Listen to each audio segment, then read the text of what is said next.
রাশিয়ার রাজধানী মস্কোর রাস্তায় ভয়ঙ্কর এক গাড়ি বিস্ফোরণের ঘটনা ঘটেছে, যা নিয়ে রাশিয়ায় তোলপাড় সৃষ্টি হয়ে গেছে। শুধু রাশিয়ায় নয়, বিশ্ব রাজনীতিতে আলোচনার বিষয় হয়ে উঠেছে এই ঘটনা। কারণ এটি যে সে কোনো গাড়ি নয়, রাশিয়ার প্রেসিডেন্ট ভ্লাদিমির পুতিনের সরকারি গাড়িবহরের একটি গাড়ি এটি। আবার এটি বিস্ফোরিত হয়েছে রুশ গোয়েন্দা সংস্থা এফএসবির সদর দফতরের খুব কাছে থাকা অবস্থায়। এই ঘটনার পরই রাশিয়া জুড়ে বাড়ানো হয়েছে নিরাপত্তা। বিশেষ করে ভ্লাদিমির পুতিনের নিরাপত্তা জোরদার করা হয়েছে।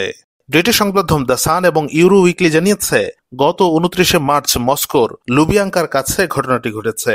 বিস্ফোরিত হওয়া গাড়িটি অত্যন্ত দামি লিমুজিন, যার মূল্য প্রায় 2,75,000 পাউন্ড।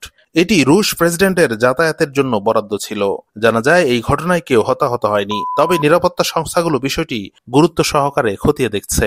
গাড়িটি রুশ প্রেসিডেন্টের যাতায়াতের জন্য বরাদ্দ হওয়ায় জল্পনা কল্পনা শুরু হয়েছে পুতিনকে হত্যার উদ্দেশ্যে হয়তো গাড়িতে বিস্ফোরণ রাখা হয়েছিল। সামাজিক যোগাযোগ মাধ্যমে ছড়িয়ে পড়া একটি ভিডিওতে দেখা গেছে, গাড়িটিতে বিস্ফোরণের পর আশপাশের লোকজন ছুটে এসেছে। তারা আগুন নেভানোর চেষ্টা করছেন। প্রাথমিকভাবে ধারণা করা হচ্ছে গাড়ির ইঞ্জিন থেকে আগুনের সূত্রপাত ঘটে থাকতে পারে।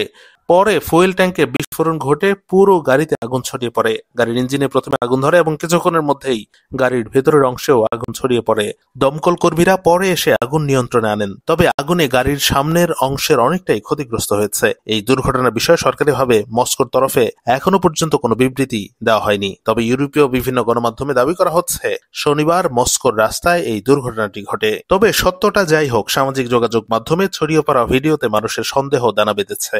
অনেকে মন্তব্য করছেন পুতিনকে হয়তো হত্যা চেষ্টা করা হচ্ছে। ইউক্রেনের প্রেসিডেন্ট ভলোদিমির জেলেনস্কির সাম্প্রতিক এক মন্তব্যের পর এই জল্পনা আরও ডালপালা মেলছে।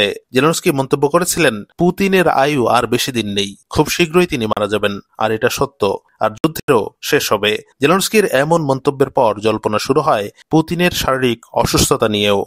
বর্তমানে ইউক্রেন এবং রাশিয়ার মধ্যে যুদ্ধ শেষ হওয়ার জন্য আলোচনা চলছে। সে আলোচনায় মধ্যস্থতা করছে মার্কিন যুক্তরাষ্ট্র। মার্কিন মধ্যস্থতায় প্রাথমিকভাবে 30 দিনের যুদ্ধবিরতিতে সম্মত হয়েছে দুই দেশ। তবে এরই মধ্যে হামলা পাল্টা হামলা অব্যাহত রয়েছে। এমন মুহূর্তেই এই বিস্ফোরণের ঘটনা ঘটল, যা নিয়ে জল্পনা কল্পনা দানা বেঁধেছে। এটি কি ষড়যন্ত্র নাকি নিছকই কোনো দুর্ঘটনা?